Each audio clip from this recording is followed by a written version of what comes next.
Italian Football Podcast.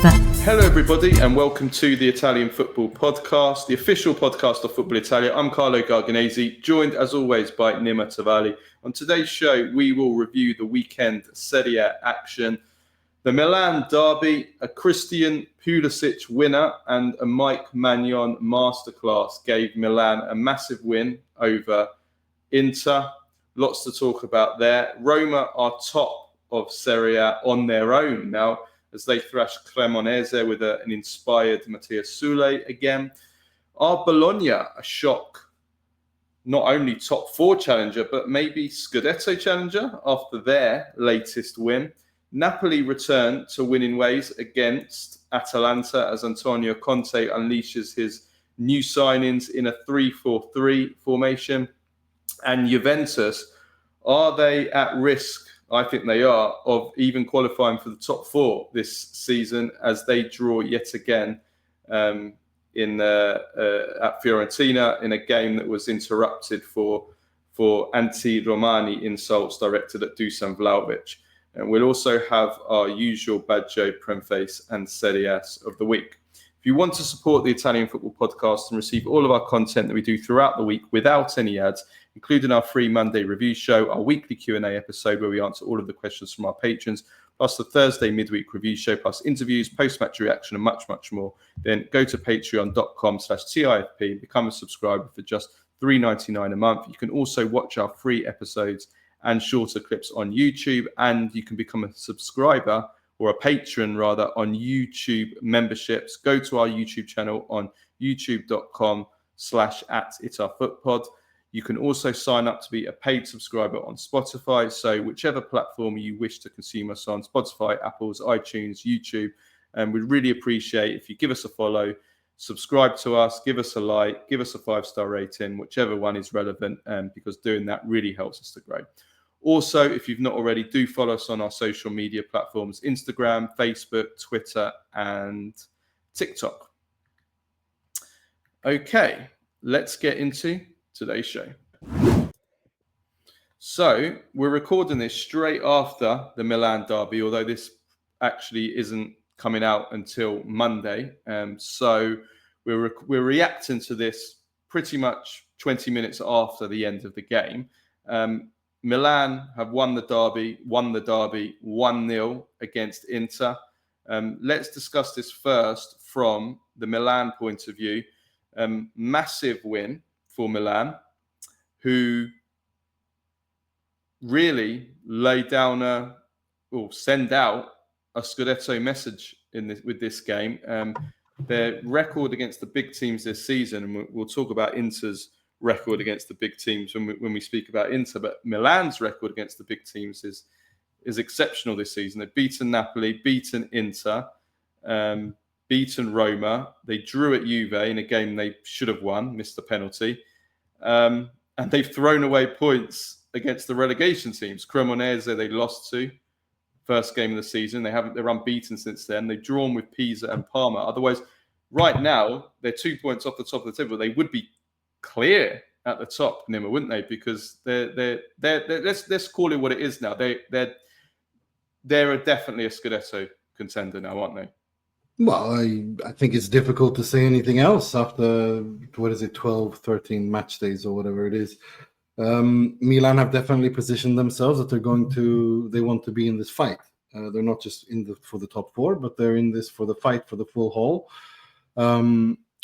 Allegri after the game spoke about how important this is from a psychological point of view.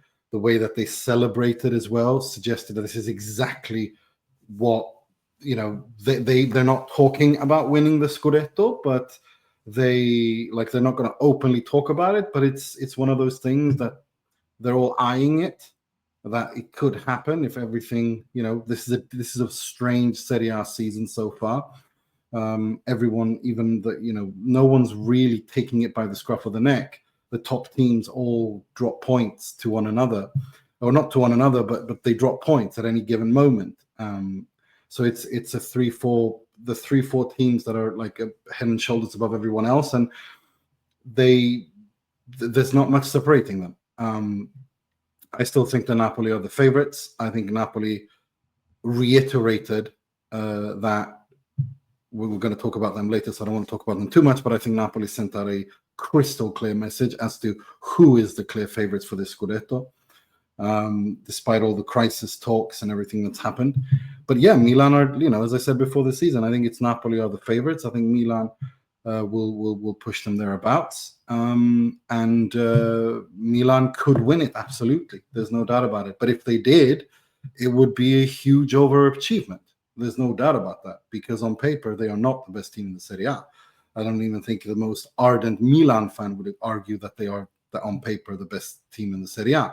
But as we saw last season, Napoli were far from the best team in the Serie A, but won it. So it's possible to win the league without having the best players if you get that perfect season. And so far, especially in the big games, Allegri has Milan playing perfectly. They are so well balanced. They are so good at absorbing pressure. They are so good at reading games, managing games, interpreting situations in games. And that's on Allegri. That's all on Allegri. And there's a calmness about them. They don't get, there's no nervousness. There's such a calm about this Milan, even when in difficult moments, they know how to suffer. And that to me is the hallmark of a team that wins or is a Scudetto challenger. So I'm very impressed by Milan. Yeah, what Allegri's done to organise defence, especially. I mean, on paper, but also moving forward, Carlo. I think moving forward. But on paper, Tomori, Gabbia, Pavlovic is not a Scudetto winning defence. But what Allegri has done to organise this defence is very exceptional. Yeah, and if we look at especially these big games, the way that they've conceded one goal in these 4 big games, with that defence. Is exceptional, and I thought Gabbia and Tomori were great in this game, but there was one player who stood out above everyone else and was the undoubted man of the match in this game, and that is Mike Maignan. Milan have to stop Mike Maignan joining Chelsea and get his new contract signed, because Mike Maignan, Christian Pulisic, after the game, called Magnan's performance against Inter one of the best he'd ever seen in his career. And you look at those 3 big saves he made. The save from Thuram in the 2nd minute, plucking it out of the bottom corner, the header, the save from Lautaro onto the post, and then the penalty save from Çalhanoğlu, where he beat Çalhanoğlu psychologically. If you watch him on that penalty, he actually stood slightly to the other side. He baited him into putting it into Çalhanoğlu's favourite corner. Çalhanoğlu has taken his last 5 penalties before this. 4 of them he'd put into that favourite corner. He baited him to put there, then moved the cross, and then made the save. Okay, it wasn't right in the corner, but that was a battle of wits, which he won. And he's having a great season. He's back to his best, and 2 penalty saves in a row, which have won Milan 4 points. He single-handedly won Milan 4 points, and he saved those 2 penalties from probably the 2 best penalty takers, not only in Serie A, but in all of Europe. In Dybala and Çalhanoğlu are incredible penalty takers, and he saved from both of them. So Çalhanoğlu Maignan was absolutely outstanding, and Milan need to get him signed up to a new contract. They can't lose him at the end of the season if they want to keep building going forward. Yeah, but I think I hope they don't, because we want the Serie A to have as many good players in it as possible. But I think it's impossible he stays. I consider him to have left already almost. I hope I'm wrong, of course, because again, we want the Serie A to keep its best players. But this is again, Maignan has been outstanding for many derbies now. All of last season he was just unbelievable, and this was another vintage Mike Maignan derby performance. And another man that was decisive in the derby again, as he's increasingly becoming now, was the match winner, Christian Pulisic. This was his 3rd derby goal. And he played, he was back a month out with injury, played up front together in a front 2 with Leao, both kind of not their natural positions. And and he scored the winner. He followed up. I mean, we'll come to Inter. I mean, I think it was two big mistakes in that goal, first from Çalhanoğlu and then by Sommer. But he's there. He puts it away, and he's becoming a decisive player. And he's actually scored now this season. He's only played 8 of Milan's 12 games, but he's joint top scorer in Serie A, I believe, with 5 goals, and he's got 2 assists. So I mean, he's an incredibly efficient and decisive player for Milan. Is Pulisic. But he's pretty much been that since the minute he joined. I mean, again, I remember when he joined, I said he's going to be very useful for Milan because of the way that he plays, and he's going to be the first American player to become a star at one of the classic European superpowers, traditional superpowers, and he's become that. I think he, after Leao and Maignan, perhaps I'd say he's the Modric, of course, but he's he's a huge star. But before that, probably the biggest out of all of them if we look at like name recognition. But in terms of importance for the team over these last 4 years, he's the most he's the third or the second biggest star of this team in terms of consistency. He's been way more consistent than most. I'd say he's been Milan's most consistent player for points in important games. And I think the first season he didn't perform in the big games. Like, if you see his record in the big games in the first season, like, he wasn't scoring or assisting. But he was still scoring and making assists in games, and that's my point. That but not the big games. Second season and the third season, he started doing it in the he's been really, really good, and we should give it to him. And I think it's I remember saying that he's going to be a star at Milan, and I think he is, and I think he's very, very useful. He's in the sense that his characteristics are very useful in the Serie A. He's very dynamic. He's very direct. He's a hard worker. His read of the game. He has a natural high football IQ, which I like. And he understands patterns of play and movements. And it's nice to see. That's been a great sign for Milan. He's very tactically versatile as well, especially with Milan not having a workable striker. No, and that's again I have to praise Allegri to be because other teams in Serie A, if we look at Juventus, if we look at Napoli to an extent, there's other teams, Roma as well, although Roma are doing well without one. Like, there's a lot of teams that are really struggling without a striker, but Allegri's managed to still get Milan winning and up there at the top, even without having a striker. So, very, very good. And I thought Salamakers was good as well. And he's been outstanding this season.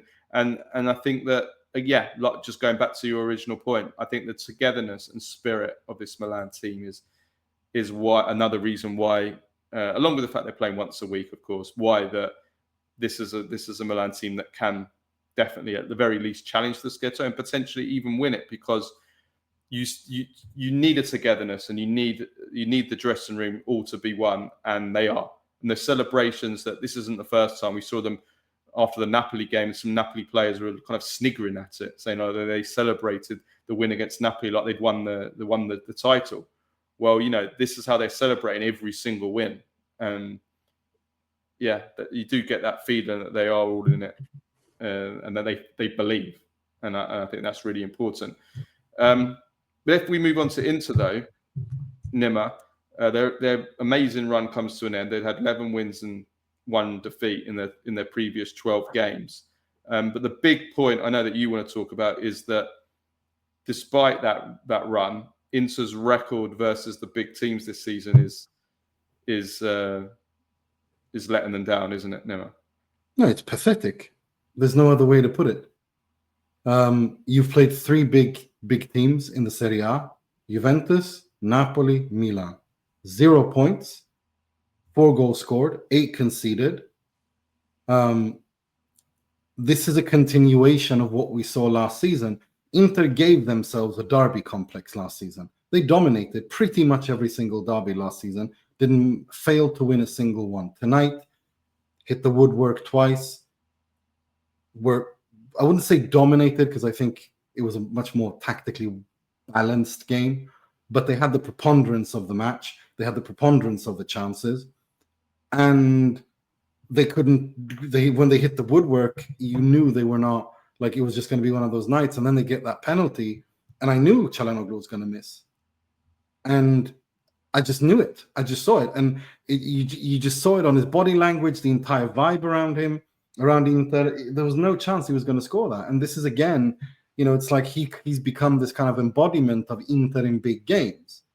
Okay, against Juve he scored twice, but against Milan now he's missed the decisive penalty. Last season he missed the penalty that literally argue cost Inter the Scudetto, because if Inter win that game, that's 3 for Inter, 3 more points for Inter. I think the game ended in a draw, right? Yeah, if he wins that, that's 2 more points for Inter. Against Napoli, yeah, at the San Siro. That's 1 less for Napoli, 2 more for Inter. That's the Scudetto. So, and I'm not saying he was the only one to blame. I'm just saying, just very simply put, he's become like this embodiment of Inter in big matches. Inter gave themselves a derby complex last season.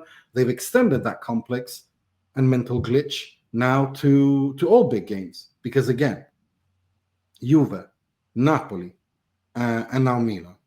And these are games where you can argue that on the preponderance of chances, on the way those games look, they probably didn't deserve to lose a single one. That's fair, and that might be true, but the results don't lie. The last big Serie A match that Inter won was in 2024, or they didn't beat Napoli last season. If I don't remember, did they beat Juve last season? I don't think they did. No, Milan they didn't beat. It was 4-4 and then 1-0 on themselves. So exactly. So they haven't beaten a big team in the Serie A for 2 years now. So they have a big game glitch. I have to actually change what I said. Inter have given themselves a Serie A big game complex, not just a derby complex. It started in the derby. It spilt over to all big games, and this season it's gotten way worse. Milan have won 0 points. Milan have won 4 of the last 6 derbies. Yeah. Sorry? Milan have won 4 of the last 6. In a situation after Inter wins 6 in a row, and the 6th one is the Scudetto in Faccia, the second star. After that, Inter in big games in Serie A have been pathetic. And that's just the reality of it. The strange thing about these big games this season is, if you actually look at if you look at the basic numbers, chances created, the XG, even in this game, Inter had an XG of over 2, depending on what you look at. It can change a little bit, but they had basically almost double the XG. Okay, part of that is penalty, which is worth 0.8, but they had more chances than Milan in this game. I think that everybody can accept. And most of Milan's expected goals, which is around just under 1, came from that Pulisic goal, which is a very, very high XG. So most of it came from that, basically. Otherwise, Milan didn't really create that much in this game. But it's looked like this for 2 seasons now. And the same with Juventus. Like, Juventus was ridiculous. And I mean, Juventus scored 4 goals off an XG of like 0.6 or 0.7. And then the Napoli game as well, like that first half,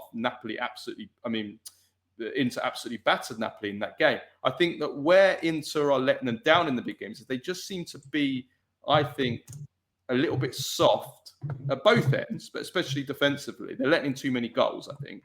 But they're a little bit soft in the big moments in the big games. And that's costing them, because there's details in big games. There's moments within big games, and that's where I think that Inter are letting themselves down. Because as a game overall, when you look at the numbers overall, really, in truth, they possibly, at very least, a draw in this game. They've deserved probably 7 points from these 3 matches. At the very minimum, 5 points from these 3 matches, and they've got 0. So the same thing can be said last season.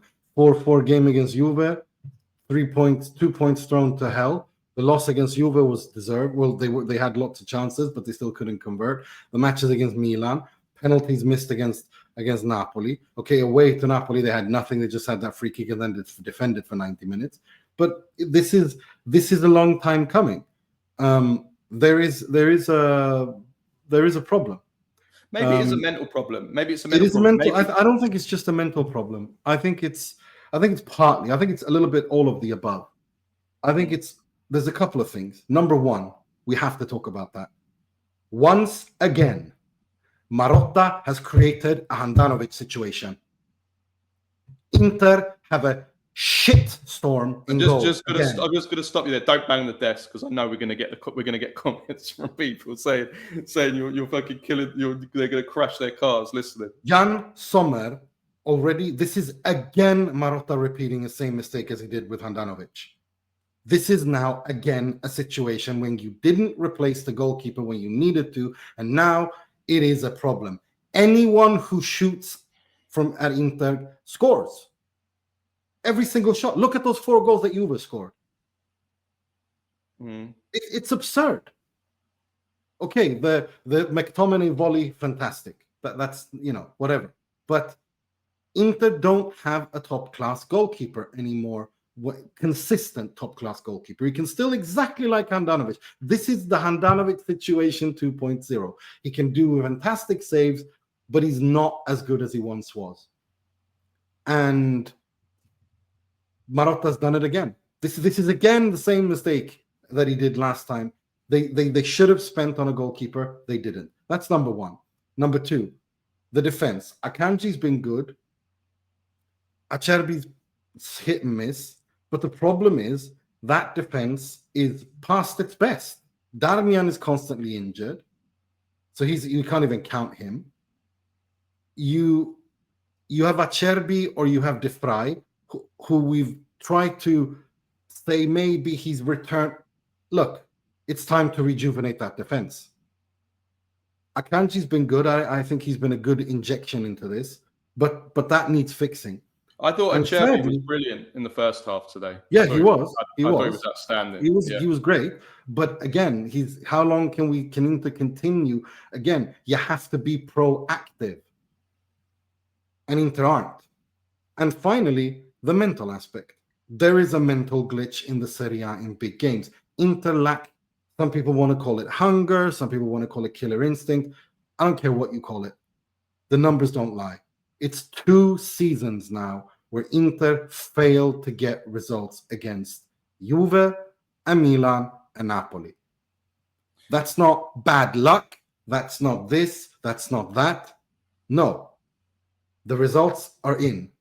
We can absolutely look at every single game and say it's unfair and blah. But the fact of the matter is that you're not. You can't sit and argue to me that you're unlucky in 7 games and 9 games, and it makes no sense. In 8 games, it makes no sense. 8 games against the big. 2 draws and a loss against Napoli. 2 losses and a draw against Juve, and last season a loss and a draw, I think, in the league. Yeah, and now another loss. It's clear. I think that there's definitely has to be a big degree of mental problem there. That if you keep creating significantly more chances than your opponents in these big games and losing them or not winning them, and then you keep conceding off the very few opportunities or the first opportunities that these teams have against you in the big games, then you can't just keep saying, oh, it's bad luck, it's a coincidence. Yes, okay, that might be it to an extent in some of those games, but I think it's got to be also a mental issue. Like, they're getting into these positions. It's all of those 3 things I mentioned. It's all those 3 things I mentioned. It's Jan Sommer, it's the defense, and it's a mental thing. One ill deed deserves another. It's the perfect storm. And the person in charge of this, to avoid that this should not have happened, was and is the club president, Pepe Marotta. That the buck stops with him. It's as simple as that. In terms of individual players letting you down, Sommer, of course, on the goal. I mean, it was a really weak shot from Salamakers. You got to do better there. Çalhanoğlu, obviously, he gave the ball away on the Pulisic goal and missed the penalty. And I thought Lautaro was poor. And I don't think he's having a particularly great season, is he? Lautaro? No, he's not. Not consistently, because he's had some good games, but he's had too many also of these kind of games. as well, especially in the big games. So yeah, need a bit more from Lautaro. I just want to end on. I just Yeah. want to end on one thing. Now, does this stretch to Europe? Well, last season in Europe in big games, Inter were outstanding overall. The PSG game is one thing, but every other game, Bayern Munich, throughout these last few years, let's start with last season because last season was when this big game glitch started. But last season in big games, Inter were outstanding. We don't know where they are this season in big games in Europe because they haven't played any big games in Europe. Well, it starts now. Liverpool, Atletico Madrid, Arsenal, Borussia Dortmund. That's where we will know the how far this big game mental conflict. Although these slightly different in the sense that there's not so much riding on them, other than finishing top 8, fair enough, but it's not in or out. Do you know what I mean? Like they can still go through and not, even if it's not in the top 8, which is important, but it's not end of the world. Do you know what I mean? If they lose all 4, Carlo, or don't fail to win a single one, it is a problem. It is a problem for a team that thinks that they are one of the best in Europe. The way that they need to carry themselves. I don't count Dortmund particularly big. No, but they're. I'm talking about. They are. They were in the Champions League not too long ago, for final not too long ago. The fact of the matter is this: if you cannot deliver again in any of these 4 games, then you've even lost what you had last season, which was the big game aspect in Europe. And from then on, there's a lot of people at Inter who have to look themselves in the mirror. And the buck stops with Beppe Marotta. Again, so that people understand, I have praised Beppe Marotta, correctly so, for the fantastic work he's done in difficult circumstances. But since he became club president, he's not been very impressive. It's been one screw up after another. And here we are. And the way that he carries himself and the way that Inter carry themselves about being one of the best in Europe and we're one of the top teams in Europe and this, that, and the other. Well, deliver it then. Don't talk. Deliver it. Deliver it in the big games. You've done it in Europe last season. You didn't do it in the Serie A. You can argue, well, the players aren't as hungry like Milan back towards the end of, well, not the end, but under Carlo Ancelotti. They didn't give a shit about the Serie A. They finished top 4, but they pushed in the Champions League. The question mark is Atletico Madrid, Liverpool, Arsenal, Dortmund. Those games are key to understand how deep this rot is. And I really don't know because Inter in Europe, Inter in the Serie A, as soon as it's a big game, they tense up. They don't look natural. They don't look relaxed. They look nervous. There's something not functioning there. And Kivu taking Lautaro Martinez off is a big call. That is a big, big call. Now, and he, after the game, said that it was his, that's his decision. And am I not allowed to make these decisions? And he was a little bit annoyed. But but conversely and paradoxically, Allegri was praising Inter, saying that they are deadly in the way that they play themselves out of the press. So that means that the leaders of this team in big games, Çalhanoğlu, Lautaro, Bastoni, etc., they are letting the team down. They've certainly done it in the Serie A. They've done really well in the Champions League. Question mark this season. Yeah, in the Champions League. Just before we move on to Napoli, very quickly, I want to go through the 3 big refereeing calls. Something just popped up on my screen. First of all, the penalty. Hoping my screen hasn't gone slow because I've got something's just. Am I okay? Yeah. I need to get a new laptop. I really do. You do. Preferably one after Tony Blair was Prime Minister. Preferably one created afterwards. Yeah, right. Manufactured afterwards. First one, the Inter penalty, which the referee didn't give. VAR gave it for Pavlovic stepping on Thuram's toe after the ball. This is the correct call. On his foot. Stamped on his foot. This is the correct call. Are we agreed? There's no discussion. I mean, it's clumsy. My thing is, again, as we have said a gajillion times on this pod, the penalty area. There needs to be an area with which you give, because that's not a goal scoring opportunity. Like, again, this is just generally football. The decision is, there's no discussion. But I don't like the penalty area when you're not even, it's not a shot on target. It's not a goal scoring opportunity. Yeah. Well, you know my opinion. I won't repeat. But I agree. Based on my opinion. On the rules, it's a penalty. It's a stonewall penalty. There's not much to say. Lautaro's elbow on Gabbia. No free kick was given. My opinion on this is it's a yellow at most. It's not a cock. It's not a cock of the elbow. No. If it's a cock of the elbow, it's a red card.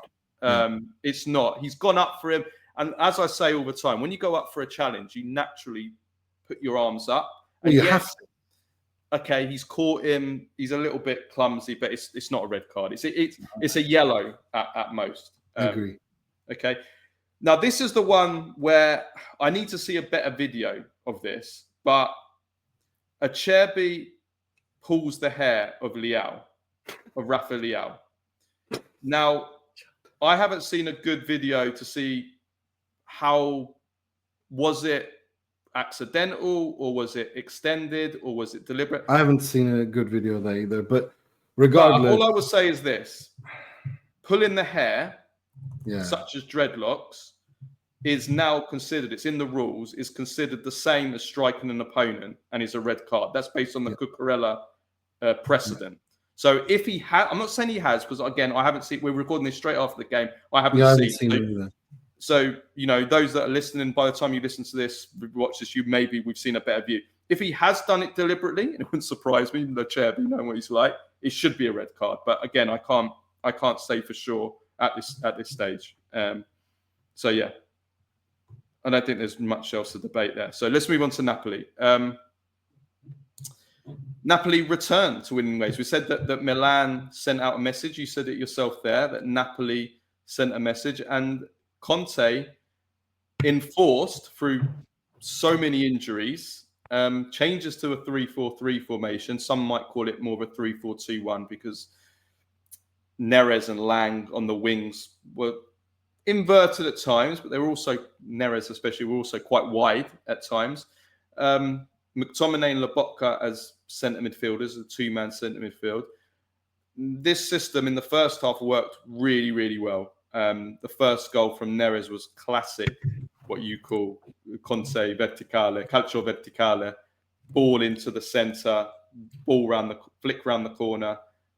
Neres, the wing. Vintage Conte football. Vintage calcio verticale. And the way that Rasmus Højlund positions his ball to play that through. I mean, that is just Conte ball at its best. And I did say that's how they return. Back three, 3-4-2-1, 3-5-2. That's how they need to play. That's how they need to return. And Højlund, he's got Højlund understanding what he wants from a striker.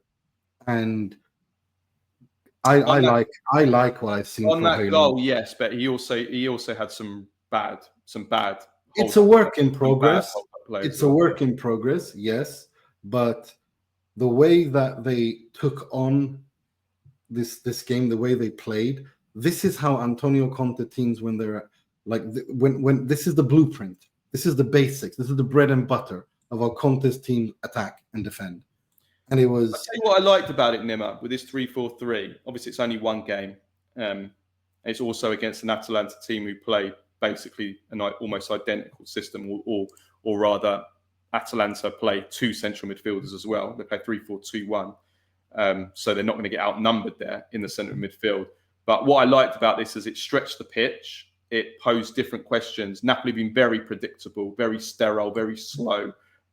Teams putting everyone defending their box, and it just not looking, just kind of everything we said last season, like where the chance is going to come from. They don't look like scoring. This game was completely the opposite. Like it was direct. It was verticale. It was calcio verticale. It was vintage. It was more intense. It was faster. It was in your faces. It was more hunger. It was more. So that's what I liked about it. And it gives the, it's like Pep Guardiola, who every single season he changes something. He tweaks the system. He changes the formation. He changes the positions around because teams get used to the way you play. And so this also is good for that reason as well. It means that Napoli are playing a completely different system. And so, yeah, I thought it worked fantastically in the first half. Second half, they played more of a containing game, and Atalanta came onto them, but they soaked up the pressure. It was really, really good. My question marks on this system, though, Nima, would be how do they get on, number one, against better opposition who are more stable? Because Atalanta, in that first half, obviously you could see they had a new manager. They're a bit of a mess. Confidence is low, but also against a team that plays three-man in centre midfield. I have my question marks. Lobotka in a two-man centre midfield. Yeah, I'm a little bit. No. Yeah. Against better teams that play in a three. And also McTominay, who was outstanding in this week, also for Scotland. He was brilliant. We know he runs a lot. But again, does that limit him offensively a little bit? If he's playing in the two, he has to be more conservative, especially against better teams, especially if you're away from home. So it worked really well in this game. But what I would say is, I still think I want to see it against better teams with whether I agree. But I just want to say again, as I said a couple of weeks ago, I think the key out of this is Davide Neres. And I'm glad that he played and they showed that he is good enough. He's too good to not be played. This is how they should build around. Kevin De Bruyne is out. Forget about that. Go back to basics. When Lukaku comes in, he works in this system. When Anguissa comes back to full fitness, he most definitely works in this system. They need a midfielder in January. Do you think you play this formation against weaker teams? Teams 100%. Teams that are maybe not strong, that takes away what they've been doing to Napoli this season, where they've been struggling. That's what I'm thinking. I'm thinking against strong oppositions. I'm a bit concerned. In Europe, for example, it might be too open or too in the middle of the center of the field. But what the other thing I would say, Nima, is Conte's been criticised this season for not giving a lot of the new signings chances, except for De Bruyne and Milinkovic. In this game, Milinkovic-Savic, Buikma, Gutierrez. I like Gutierrez, by the way. Lang, who scored his first goal. Højlund, who got an assist. They all started in this game, and they did well. And they all did well. Yeah. No, I think it's one of those situations where he's again. He does this in his career. He buys players and then he doesn't play them, and then he defends not playing them, and then he plays them, and then they do well, and then it's just it's him in a nutshell. But I have to say, Neres is the key. Neres is the key, and if Højlund can continue to interpret this number 9 role and improve, it's a work in progress. Davide Neres and Lang going forward, and McTominay is just unreal. I'm sorry, but my God in heaven. He was insane in this game. He was everywhere. Futtocampista in every essence of the word. He's a joy to watch right now. I have no words. We know that Antonio Conte is good at getting players that to in the right system to outperform themselves. We can call it the Victor Moses rule. But what McTominay is doing for club and country is—he's a machine, isn't he? That bicycle kick, I haven't been able to verify it yet, but I read somewhere that it's the highest bicycle kick goal of all time. 2.7 meters in the air where his foot is. It was higher than the Ronaldo one against Juventus. Yeah. Which is he's McFratame. You just got to tip the hat. He's been unreal, and he's a monster. And again, if Anguissa can come back and be fit, those two in this system together. Well, there's one negative again, and that is Højlund got injured, muscular injury. So we don't know how long he's out. Didn't Rahmani get injured as well? Who? Rahmani. He came off. He came off. I read somewhere he might be injured. Højlund's a massive blow because they're gonna have to play Lorenzo Luca up front. I don't know if you saw him when he come on, and that's a big problem. Unless he can unlock Lorenzo Luca as well, but I'm not ready to give up because it's Conte, and I hope and Luca needs to understand what Conte wants from him. Again, I'll tell you. I said this a couple of weeks ago. I'll say it again. Conte should basically show him videos of how Højlund does and tell him to that's the gist of how I want you to play, and then they'll be fine. But no, I thought it was a fantastic first half by Napoli, and they didn't need to do more. I thought they were outstanding, and the message after the week where he stayed away and De Laurentiis put out a statement, and that's how you react. That's how champions react. They go out there, they win convincingly, 45 minutes, 3-0. Bob's your uncle. This is who we are. This is what we do. Boom. No discussion. Yeah. Well, let's talk about Atalanta.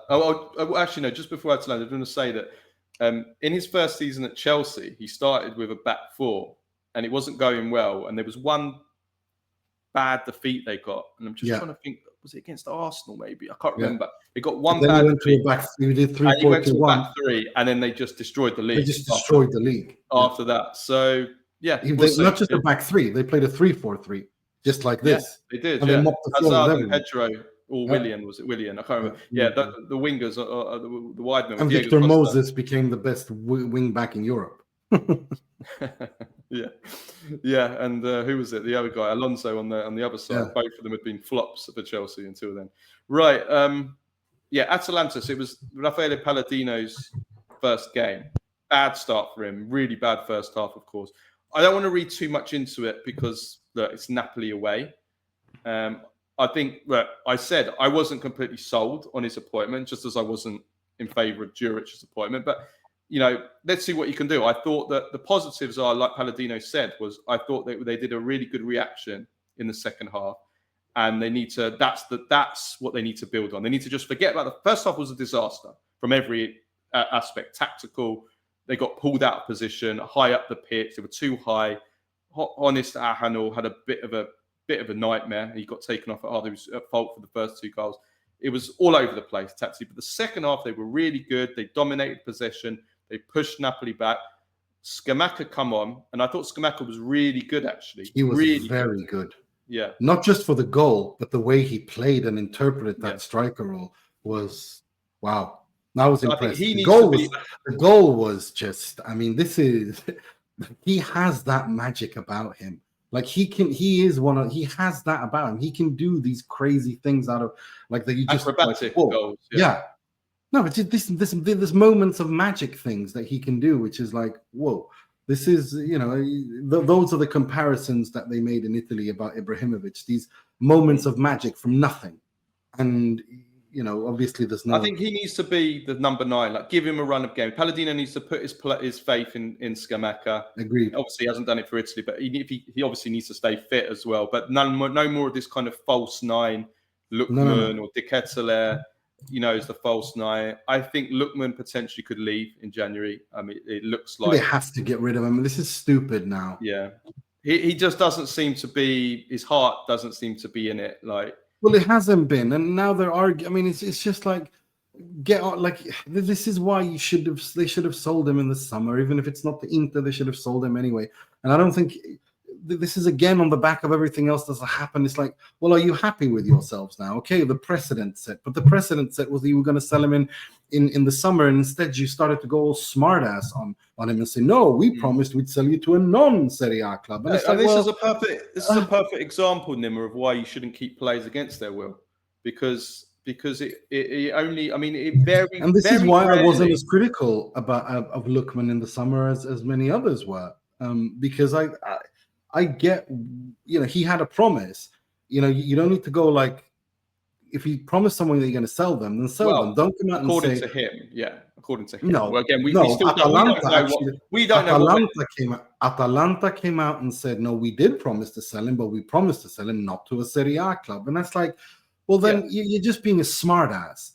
And you don't understand, even if you're overperforming and you're doing these fantastic things, you're still Atalanta. You're not Milan. You're not Juve. You're not Inter. You're not Roma. You're not Napoli. You have to understand who you are on the food chain. Like, do you know what I mean? And no, I respect. We've had this debate already, but the point is that you shouldn't keep whatever happened, which we don't really know because it was behind closed doors, that conversation. But what they've said, both of them, and I think it's quite obvious that when someone says there was a promise, but there wasn't a promise to the Serie A club, but it was.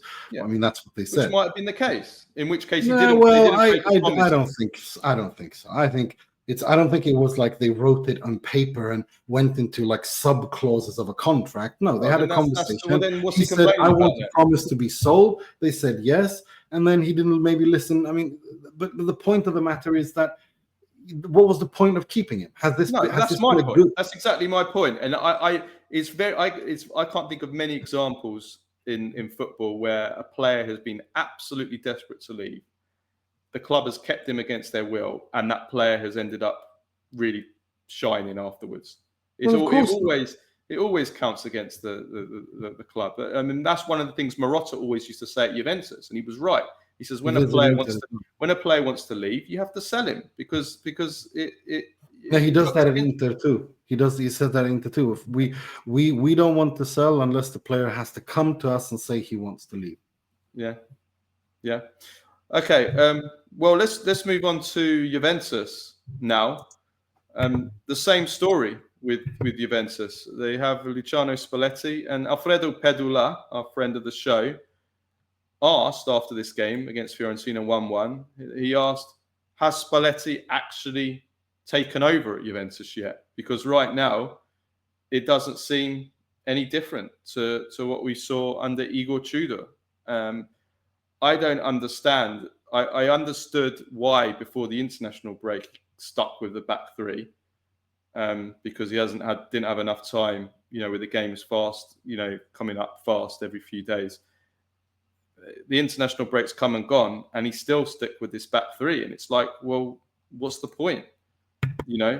It's like, it's a bit like it's like Gattuso for Italy, just playing the same team and players and expecting different results and performances. Well, if Spalletti sticks with a back three, the same back three, and we know that Spalletti's never been able to play a back three in his well, we saw it with Italy again, how he wasn't able to play a back three. What is the point? I don't see the point. Like, either try and put your print on this team with your proper formation and fail, or what's the point? And we saw in this game, it was the same story again. Number one, the attack. Juventus's attack is just abysmal. It really is. They just don't create. They don't look like creating chances. That is probably more down to the personnel, as I'll come on to in a second. But I thought Vlahovic did some decent work in this game. With his back to goal. He exceptional back to goal against Pablo Mari. He really bullied Pablo Mari in this game. There was the penalty incident where he did a fantastic back heel. There was the 1-on-1, which he should have scored, but the initial play from him was really good. There was one moment from Yildiz where he went coast to coast. Apart from that, and these are individual moments we're talking about, individual pieces of skill. Juventus are so sterile, so impotent in attack. I think only really Conceição showed a bit of imagination after coming on. It's just not good. It's just not good enough from Juventus. It's poor. This was a poor game. Full stop. This was a bad game. Full stop.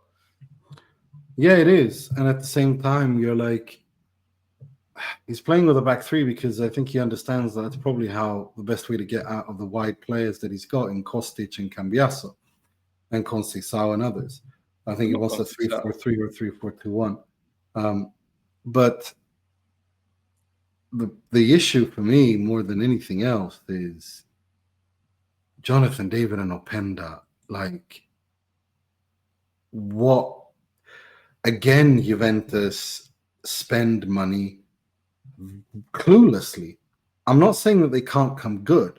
I'm saying that they've spent big in terms of between signing on fees and wages for Jonathan David, between transfer fee on Openda and wages. And none of them work. And they've lost all their confidence. It's like Douglas Luiz all over again. Yeah. Well, let me give you those numbers. Miners all over again. Let me give you those numbers. So Openda and Jonathan David's combined cost is horrific for Juventus.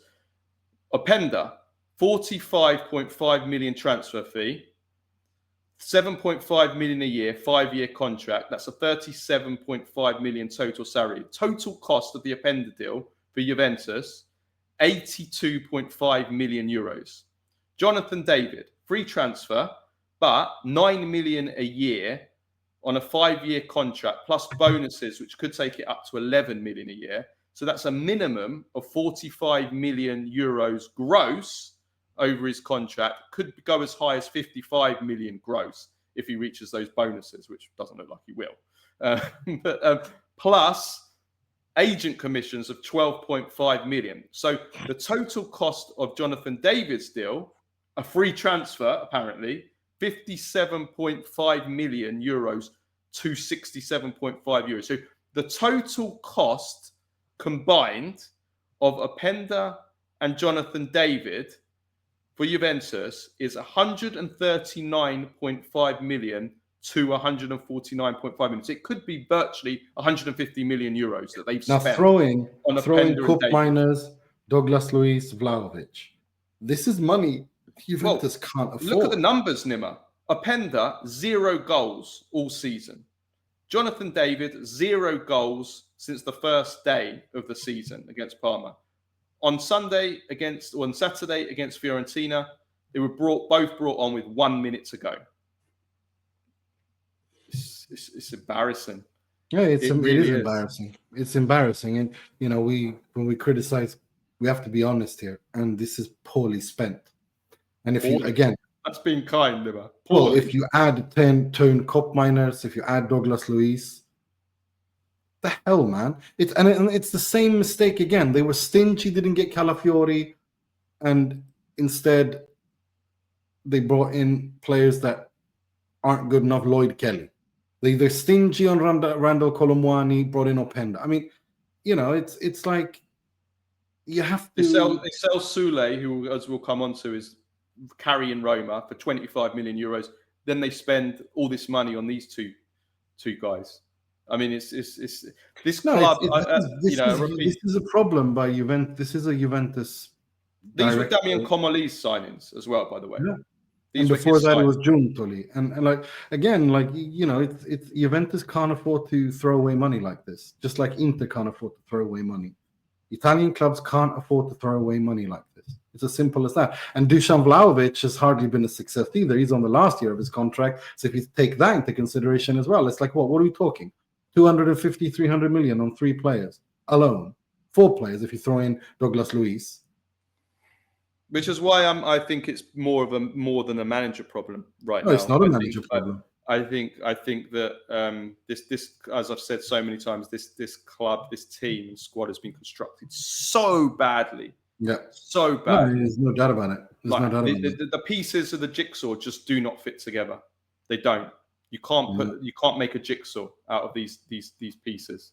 These broken. No, you pieces. can't. You really can't. And it's like it's weird. It's weird that Juventus are in this disarray. And who is the sporting director? Do they have one? Like, I don't know.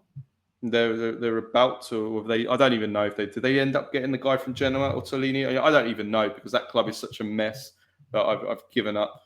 I really have. But what I would say now is the bigger picture is it's going to be a battle to get in. I'd say they're in trouble. They have to be careful. They have to be careful. Top 4 is what they have to make sure that they get. If they don't get that, that's a financial disaster. Well, honestly, it's not looking good for top 4. But let's be honest. Inter, Napoli, and Milan, they're clear. They're not. Those are guarantees for top 4. I think we can safely say, unless the only Inter and Milan and Napoli should be, but unless Conte has some kind of massive meltdown and quits mid-season or something, and then they completely collapse. Those 3 teams that's the only way I can see any of those 3 teams not being in the top 4. Milan at the very least are going to be top 4 because they've got no Champions League football. So they're going to get enough points to at least be top 4. And as we've said already, we think they could challenge actually for the Scudetto. So those 3. So they're playing for 1 place. The Serie A this season in Europe, well, we've seen how they're performing. Serie A's not getting a 5th place this season. No. So they're playing basically for 4th place. Now, Roma will come to. Roma is 7 points clear of them at the moment. Yeah. Now, I don't think Roma will keep it up, but neither do I. But I mean, there's Roma. No, you don't want to mess about. You don't want to mess about. Bologna have done it before because it's not just Roma; it's also Bologna, and Bologna have done it before. Bologna have done it before. Like, Yeah. don't put it past them. And Roma as well. Roma ever since Ranieri took charge, like for a year now, Roma for the last year have the most points in Serie A. Yeah. Like for a whole 12 months. So it can't just they've been a little bit fortunate this season, but it can't just be luck if you've done it for a whole year. Yeah, for 12 months. You can't tell me luck for 12 months. Like, come on. Yeah, exactly. So I mean, I mean, part of me wonders whether the best thing that could happen for Juventus might be that they do a Milan. They don't qualify for Europe, or they don't qualify for the Champions League, and they have a whole year to do what Milan have done this season. But then the club still needs to be run. And if Juventus don't make the top four, what do? Do they sack Spalletti, not keep him on? I don't think Spalletti's staying past the season, even if he makes top four. And then Comoli still in charge. Do you keep Comoli in charge? Well, I mean, this is again, you can't just be sacking everyone under the sun. For me, he should never have been put in charge ever. He's completely unproven at a big club, Comoli. I wouldn't have appointed him in the first place, but here we are. But what I'm saying is, put yourself in the position of that clown at the very top of the club, Elkan. If you don't qualify for the top four, do you keep it? Do you keep Comoli? This is the position. Is he going to sack him again? And is he going to sack? Then again, you've sacked another CEO, and it's like I don't know. I don't know. But this is the mess Juventus are in. Do you know what I mean? Because your power is very much weakened if you don't even get in the top four. But anyway, we need to talk about two things about you. A couple of points on Vlahovic. First of all, the penalty, right? Now, the penalty was given for Vlahovic. He did a back hit. Was it Pablo Mari or was it what's his name? The other lad. Wasn't it Mari? Wasn't it Pablo Mari? Yeah. Or Pongracic. I wasn't sure which of the two it was. But anyway, Vlahovic does admittedly a really great bit of skill. He does a back heel. Wonderful. To go past him on the touchline. Now, for me, this is the way I look at it. The penalty got given. For me, there's two parts to this incident. There's the first part, which is outside the area, where Vlahovic is clearly pulled. It's a clear free kick, 100% free kick. Then it continues into the area. Now, when it's in the area, both are pulling at each other. So, in my opinion, it's not a penalty because they're both doing it. Agreed. The issue I have is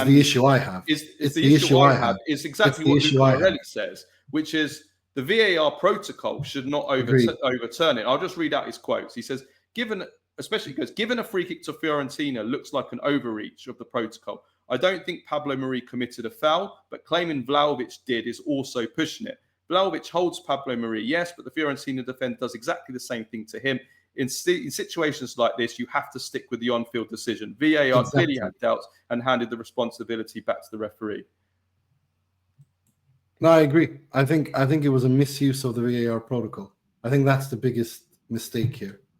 I think Doveri was too kind in giving that penalty. I think it's they're pulling at each other. But the VAR intervening is insane to me. They should not have intervened there. And it's again Rocky. He needs to go. The referees don't know what they're doing. They have no idea what the hell they're doing. And he's the one who has been in charge for 5, 6, 7 years now. How long has he been in charge? And it's not getting better. And they're less, and the referees are more confused. And he goes out and just throws them under the bus and sends them to Serie B. Nah, he needs to go. He needs to go. And I didn't like the refereeing in this game. Coming back to what I said last week, too many stoppages of play. That's the one thing I would actually, if I want to praise the referee in the game between the Milan derby, is that he actually let the game flow, which is weird because Doveri usually does do that. Like he's known for not start. Like he's known for not letting, like giving away cheap fouls, quote unquote, soft. But the Milan derby was a much better spectacle, even though I wouldn't say it was a technically really high level of game. It wasn't, but it was easier to watch because he was letting things go in the middle of the field. This was a really bad game. It wasn't a good game. It was a terrible technically. But it kind of told, or we'll come on to Fiorentina, it kind of told the story of both teams' struggles. We have to condemn also that the game got stopped. Anti-Ziganism, the anti-Ziganism chants against Vlahovic. There was a stadium announcement as well, and I mean, what more can we say? It's predictable though. Yeah. Shows the Serie A initiative, "Don't Call Me Gypsy," didn't work, did it? Stop saying that. You can't. Don't say that to me. I'm just saying what the Serie A said. I know, but you can't. It's like with the monkeys, like the chimpanzees. Like don't say that to me. Don't make me think of that because I laugh and it's not funny, but I'm laughing at the situation. I know, but that's you know what what I I mean? think everybody knows. I think everybody knows we're taking the piss out of the league. You know, It's insane. The only positive to Juventus is that Kostic has started well under Spalletti. He scored 2 goals in 3 games, but we're really clutching at straws. Moretti was abysmal after coming in as well. This is another thing about Juventus, by the way. All the top youngsters that they've let go prematurely, Huijsen, Sule, Savona, who I like. Yeah, I like Savona. Who's the other? We're missing somebody else. Rovella, Kean, Moise again. All the players, the one that they just hang on to, even though he's ever shown anything for Juventus or anyone, is Moretti. They decide to keep hold of him, which is just so fun. Of all the players they should have got rid of, maybe he was the one. Oh, he was so bad when he came on. And Cabal was a shambles as well when he came on. Gave away so many free kicks. Anyway, I could go on and on, but this game did show, if we move on to Fiorentina, it showed the difficulties that both clubs are in right now. And I thought Fiorentina were terrible in the first half, absolutely terrible. Just Kean, kind of individual moment of brilliance from Kean when he hit the bar.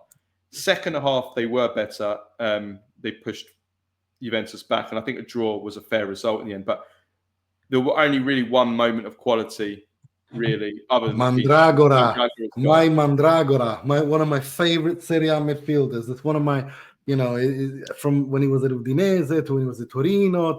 I like Mandragora, man. He doesn't score many goals, but when he does, he scores some. Like if you were to pick out the top 5 or top 10 goals of Mandragora's career, I reckon they'd all be like they're unbelievable. They're unbelievable. I love Mandragora. I really do. He's one of those. If the Serie A version of a Premface, that's me when it comes to Mandragora. I absolutely love him. Despite this draw, which I guess Fiorentina should look at positively, because okay, Juventus are a mess, but it's still 12 games this season, still no wins this season. Only one team in history of Serie A has won none of their first 12 games and avoided relegation, and that's Cagliari. They're the only team that's ever done it. So, yeah, because it's Vanoli and it's a new coach. I don't think we should maybe be asking that question yet, whether they'd be relegated. But yeah, the history books show that. It's not good. Not just that, Fiorentina have a history. Like again, when you talk about history, the power of history. This wouldn't be the first time that Fiorentina get relegated with a team that has no business getting relegated. This has happened in the past in Florence. And so be careful. That's all I'm going to say. I don't think qualitatively they should be in the bottom.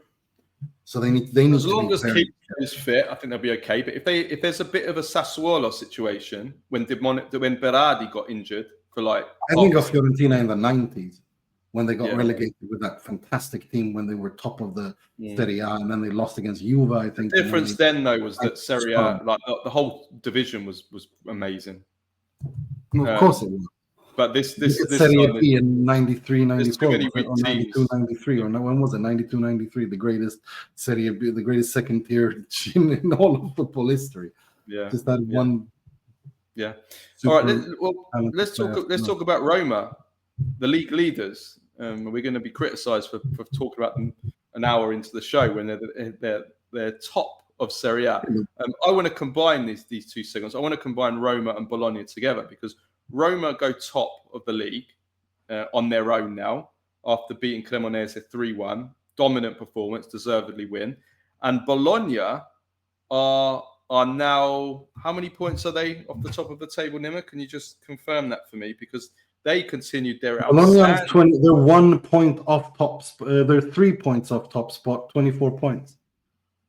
They're 3 points off the top. And they're They're 1 point behind Inter and Milan, is that correct? Yeah. Napoli and Milan. Napoli and Milan. Inter, 1 point off Napoli, Milan, 3 points off Roma. And they've got the joint best goal difference in the league. Look, I think we have to say now Based let on me just pin it up. performance, Yeah, calendar year 11 of games. Can I just say 2025, one thing? 11 games unbeaten at Bologna in all competitions. we have to say now, in the calendar year of 2025, based on performance alone, the best manager of the Serie A is Vincenzo Italiano. There's Agreed. no doubt. There's no doubt. Look, you don't do what he has done. There's punching above your weight. Winning the Coppa Italia last season with he had a great team. His team was ripped apart in the summer. And look at them. Look at what they do. Look at how they play. Look at how they move. Look at how intelligently they play in both phases. They're actually very solid defensively as well, which I've been very critical of them. Of him, rather. He's ready for a big team, and I don't think he stays at Bologna past this season, and I don't think he should. No, I agree. And if Antonio Conte throws a hissy fit and decides to leave, Aurelio De Laurentiis has to be there. Aurelio De Laurentiis has been a wanted Vini Italian for many a year now. He was, he's wanted him for a long time. And if there ever was a point for him to go somewhere, or for Napoli to leave after the Conte project, if Conte wants to leave, they want to continue this, unless they win the Scudetto and they continue to, do well. But I think now Milan, Allegri's staying. He's not going anywhere. Inter, they don't have a team for a 4-3-3. I don't know if Kivu stays, but regardless, they don't have a team for a 4-3-3, and it doesn't. And where Inter are, I don't see them going after a team that plays a 4-3-3. But the question is, Nima. So where does he go? It's Napoli or it's Juve, if he's to stay in the Serie A. So yeah, absolutely. I don't think Juve would be the right step for him, because I think Juve are a mess, and I don't think that the kind of mercato they need they'll be able to do. So for me, if he is to stay in the Serie A, I think the wisest decision would be to go to Napoli. That, of course, hinges on Antonio Conte throwing his toys out the pram and leaving. Yeah, but I mean, absolutely. But I have no doubt he's ready for a big club now. But the question is, Roma or Bologna, can they actually challenge for the Scudetto this season? Bologna, no. No, Bologna, no. Top four? Top four? Top four, yes. Because we've seen them do it before. We've seen them. The top four is not. He's done it before. This isn't difficult for him. He's done it before. He's pushed all the way. Okay, they didn't get all the way across the finish line, but he's shown that he can do it. This team is not even top four quality, but what they've it's got not top is six quality. They're the epitome of a team. Like, everybody understands the movements, the positional play, the pressing. Like, they're well drilled, they're all fit, like physically, like they're always well in good schooled. position. Well schooled. Everyone knows what they're doing. Yeah, they keep the ball really well. And the numbers speak. Have you noticed the number of passing available? Like any given situation when they play out, there's always 2-3 passing lanes free for every Bologna player with the ball. Like, it's so impressive. So impressive. They're the second top scorers in the league, and they've got the third best defense in the league. So the numbers, those numbers speak for themselves. And some of the players, like Pobega, scoring 2 goals. I mean, what the hell's going on? I mean, do you know, talk about putting players in the best position to get the best out of themselves. I mean, but Roma. I mean, let's talk about Roma. Can they win the Scudetto? They're top of the league. They're I mean, they're talking of numbers. I mean, their numbers are pretty insane. I mean, they're overperforming. I think we've said they're overperforming the underlying numbers in terms of number of points they should have, number of goals they've conceded, and everything. But I mean, this game, there was nothing lucky about this game. They deservedly won this game. Sule, absolutely outstanding goal. At a time when Cremonese started this game the better team, probably should have taken the lead. They missed a big chance where Svila kept them in the game. and then Sule out of nothing, just out of nothing, absolutely out of nothing. And this is something that, maybe Serie A lacks maybe this season. A lot of the teams lack are these kind of just individuals that can score a goal out of nothing. Roma do have one of those players in Sule, for sure. And no striker in this game. They had no striker. No, they were the false nine who was was it Baldanzi, was it Sule? I don't really know.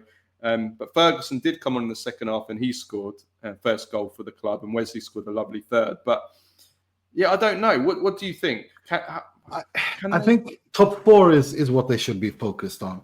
But as I said last week, or was it the week before that, they have a goal. If they arrive in January and they're either top of the Serie A when you've reached the halfway point, 18, 19 matches, and you're in the top of the Serie A, or you're thereabouts, 1 or 2 points away, you have to treat the remaining 19 games like finals.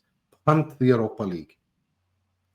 Do not focus on that at all, because this is a huge chance. You'll never be in this situation again. And for you to be in this position where you have issues in the squad, but you're in a Scudetto race by virtue mathematically at the halfway point, the consolation prize would be finishing in the top four and going to the Champions League, which helps you financially.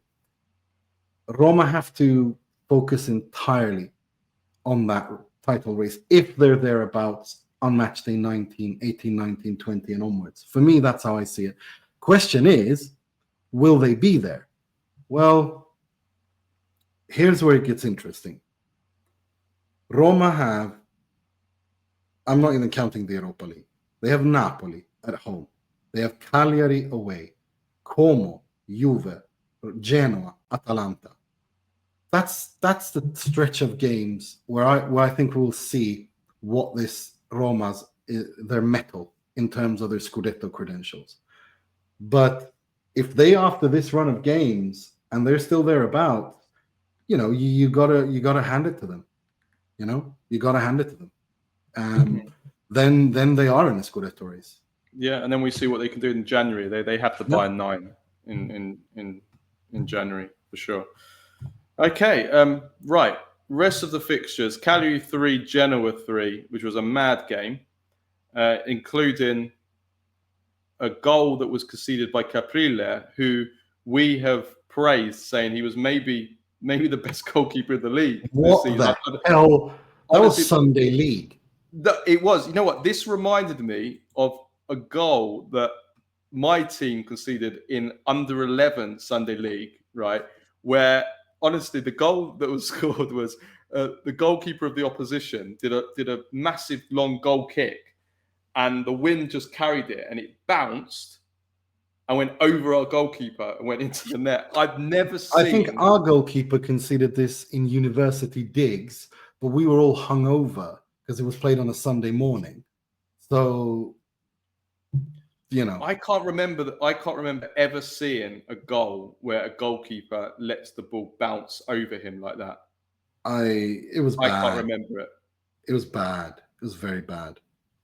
Very, very bad. Not from there. Like I have seen some instances in the past where goalkeepers, I think it was Peter Shilton, like when he first started playing, like the late 60s, scored a goal once like this where he did a long goal kick and it bounced on like frozen hard pitch and then went over the goalkeeper and went in. Like I've seen them scored from goal kicks, and certainly at Sunday League level. I've never seen it scored like, where where did the cross come from? It was like in the Cagliari half, wasn't it? And then it bounced and went like that's just I've never seen that. That was bad. That was really bad. That was really, really bad. But yeah, it was a crazy game. It was a very interesting game. Palestra, again, this kid he needs to be called up to. He needs to be given a proper chance for Italy. He's better than Di Lorenzo, surely. Although Di Lorenzo played well. I was going to say Di Lorenzo as a wing back was actually really good. Yeah, get him away from the defense. Seriously, okay. Just Di Lorenzo as a wing back was it was more good. Than a wing back. He was at the right midfielder in a 3-4-3. So he was really he was more than a wing back. He was more of a kind of side midfielder, wasn't he? Yeah.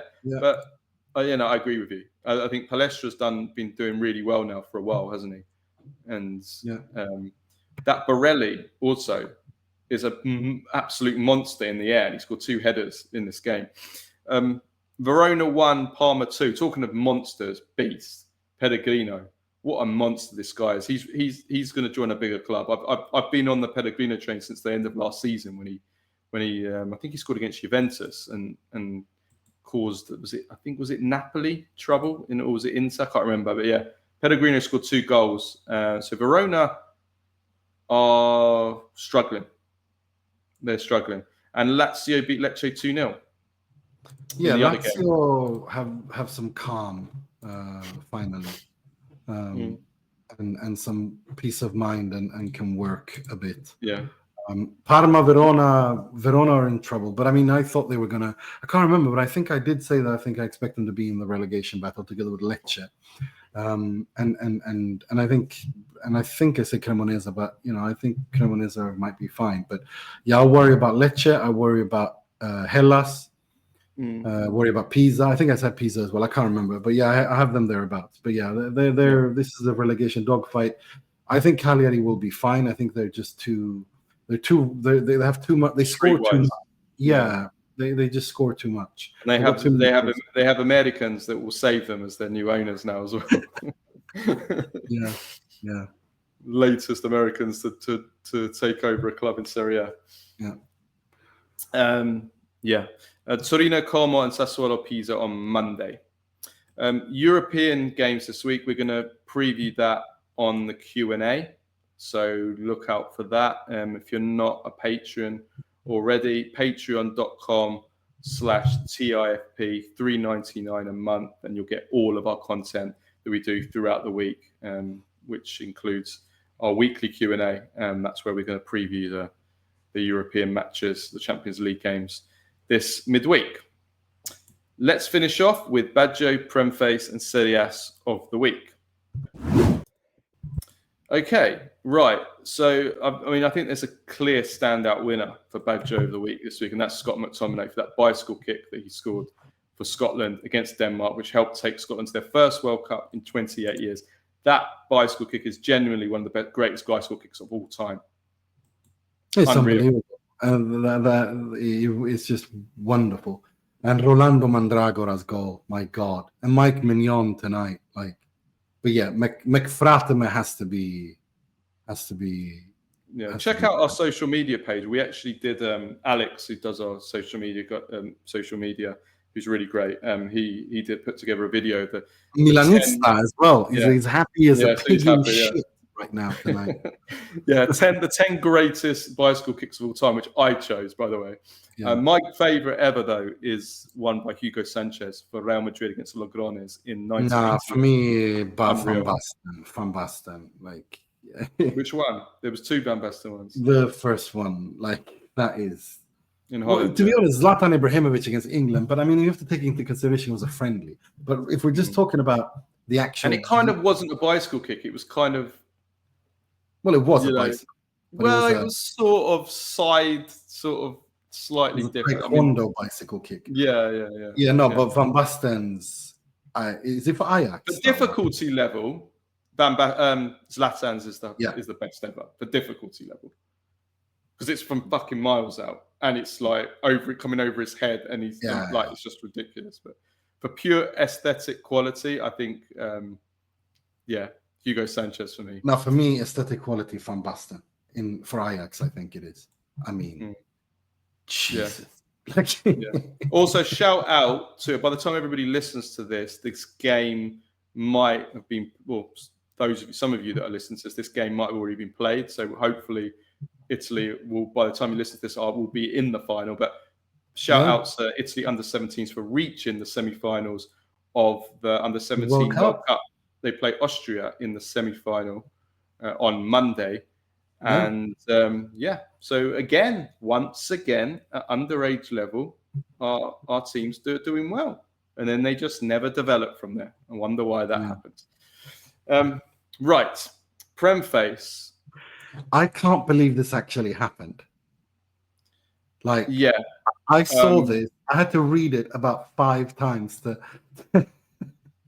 Yeah, and it has a Serie A connection and a Milan connection as well. So Real Madrid were forced to apologise to Elche CF and its player Andre Silva, who everybody will remember. Andre da Silva.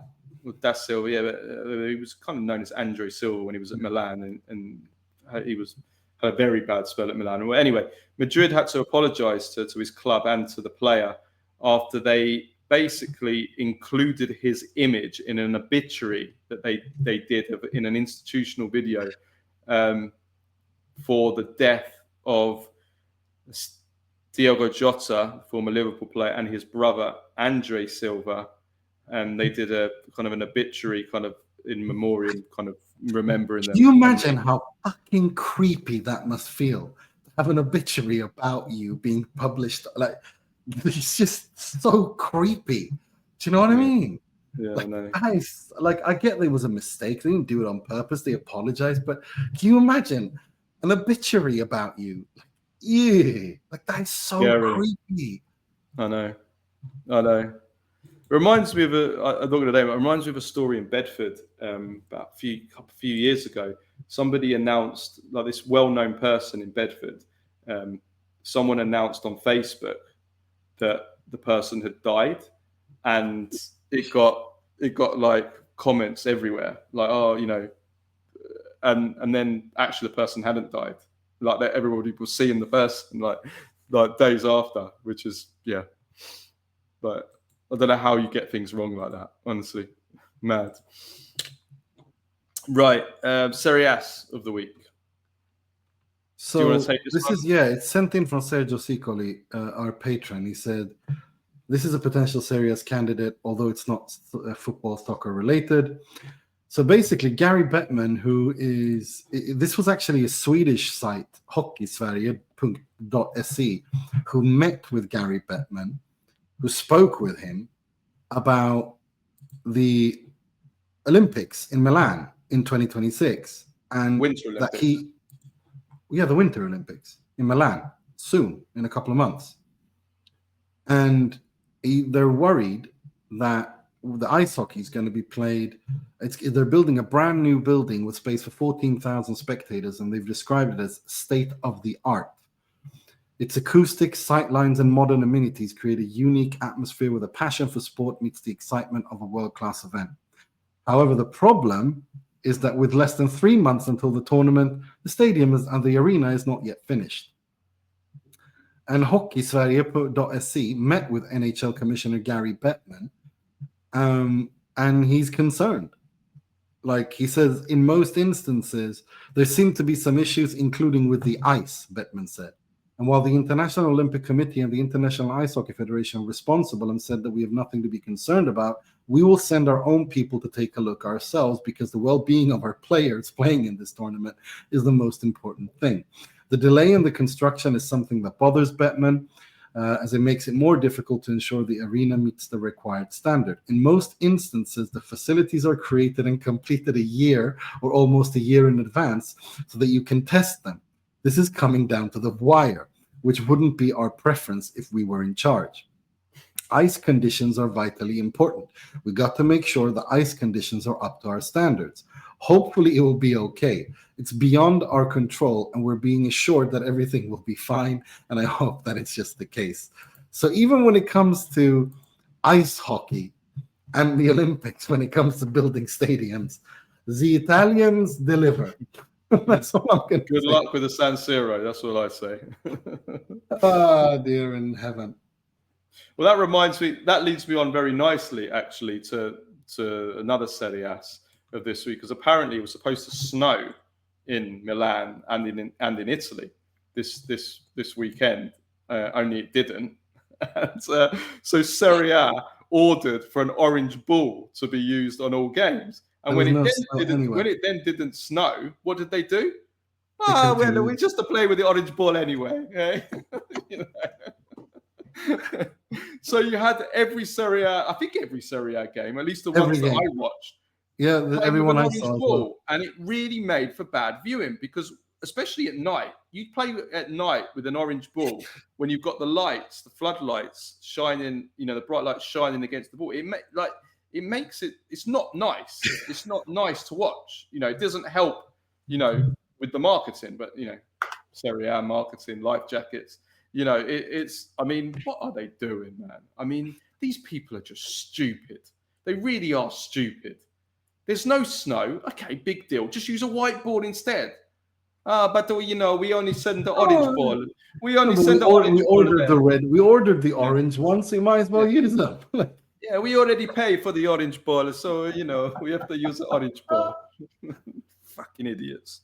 I love it. I thought that was brilliant. I was like, "There's no snow. Why are they playing with orange balls for?" It's just fucking stupid. Yeah, and also finally, Fiorentina fans for the anti-Romani insults. Okay, right. So let's leave it at that. We'll be back with a Q&A later in the week, and it's a Champions League week, isn't it? This week. It is, yeah. And so we'll have our usual Thursday roundup as well for patrons only on patreon.com/TIFP or YouTube members. Correct. Anyway, okay. Thank you everyone for listening. We will see you later in the week. Until then, ciao, ciao.